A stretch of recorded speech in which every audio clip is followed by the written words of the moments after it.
ગુજરાતમાં જે પ્રમાણે વરસાદ થયો, કમોસમી માવઠાના કારણે જે નુકસાન થયું, તો બધાયના મગજમાં એમ હતું કે આ માવઠામાં સરકાર કેવી રીતે સાથે ઊભી રહેશે અને સાથે ઊભી રહેવા માટે પણ કેટલું બજેટ આ ફાળવશે.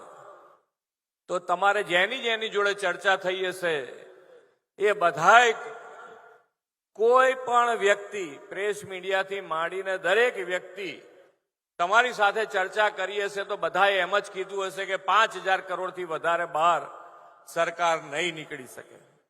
પણ જેમ ડબલ એન્જિન સરકાર છે, માન્ય આપણા વડાપ્રધાન શ્રી ના નેતૃત્વમાં અને અમિતભાઈના માર્ગદર્શનમાં જે ડબલ એન્જિન સરકારનો જે ફાયદો હોય છે એ આવા વખતે જ, જેમ આપણે કહીએ છીએ કે સાથે મળીએ તો ગમે તેવી મુશ્કેલી દૂર થઈ જાય, એ મુશ્કેલી દૂર કરવા માટે ડબલ એન્જિન સરકારના કારણે આપણે 10,000 કરોડ રૂપિયાનું બજેટ આપણે આપી શક્યા છે.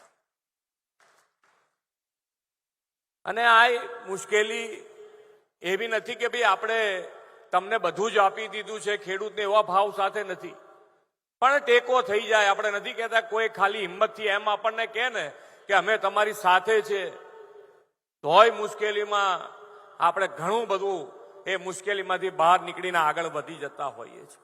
તો આ પણ એક તમને મુશ્કેલીમાં તમારી સાથે સરકાર ઊભી છે એ ભાવ સાથે આ પેકેજ આપ્યું છે. અને હમણાં જીતુભાઈ ક્લિયર કરી દેશે કે કદાચ કાલથી જ ફોર્મ ભરાવાના સારું થાય એ પ્રમાણેની જાહેરાત હમણાં જીતુભાઈ કરી દેશે. એટલે બંને પેકેજ અને બંને પેકેજની શરૂઆત કે તમને તમારા ખાતામાં જેટલા બને એટલા સરકાર ઝડપથી પૈસા આપે એના માટેનો પ્રયત્ન છે.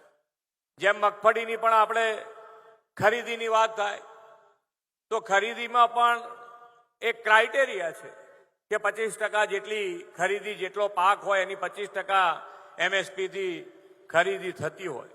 પણ 25%થી આ વખતે આપણા ત્યાં પાક પણ વધારે હતો એટલે આપણે માનીય વડાપ્રધાનશ્રીને રજૂઆત કરી હતી, કાગળ લખ્યો હતો કે ભાઈ અમને થોડી વધારે ખરીદી કરવાની છૂટ આપજો. તો આપણે એ જે છૂટ આપી છે એમાં પણ આપણને ડબલ એન્જિન સરકાર તરીકે ફાયદો થયો અને આજે આપણે 125 મણ લેખે દરેક ખેડૂતની મગફળી પણ ખરીદી શકીએ એટલો મોટો જથ્થો આપણને સેન્કશન થયો છે.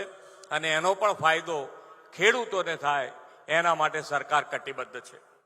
આજે વિશ્વ નેતા અને યશસ્વી વડાપ્રધાન શ્રી નરેન્દ્રભાઈ મોદીના નેતૃત્વમાં આપણી સેનાએ ઓપરેશન સિંદૂરની સફળતાથી ભારતની સૈન્ય તાકાતનો વિશ્વને પરિચય આપી દીધો છે. સેનાની પડખે દેશ આખો અડીખમ ઉભો રહે તે માટે જનમાં દેશ પ્રત્યેનો કર્તવ્ય ભાવ ઉજાગર કરવા અનેક ઉત્સવો આ વર્ષે ઉજવાઈ રહ્યા છે.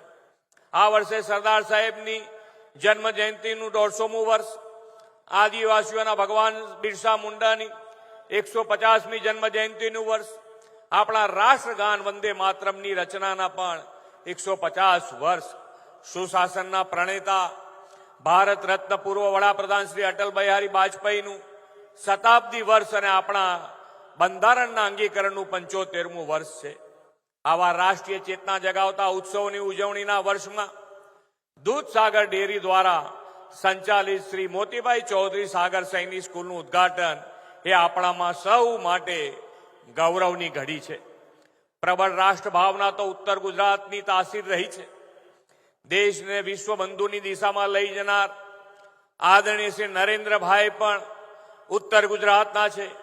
સાથે સાથે નક્સલવાદ દૂર કરીને આંતરિક સુરક્ષા સુનિશ્ચિત કરનાર આદરણીય શ્રી અમિતભાઈ પણ ઉત્તર ગુજરાતના ભૂમિના સંતાન છે.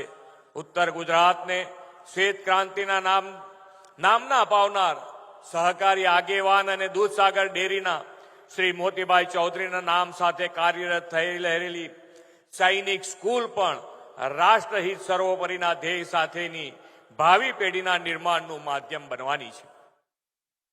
ભારત સરકારે જનભાગી દ્વારા પીપી ધોરણે સૈનિક સ્કૂલોને મંજૂરી આપી ત્યારે આ સંસ્થાએ સૈનિક સ્કૂલ નિર્માણનું કાર્ય શરૂ કર્યું.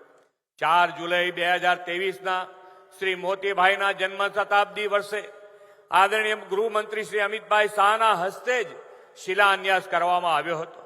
આંતરરાષ્ટ્રીય સહકારિતા વર્ષમાં આજે તેમની જ વર્ચ્યુઅલ ઉપસ્થિતિમાં સૈનિક સ્કૂલનું ઉદ્ઘાટન થઈ રહ્યું છે.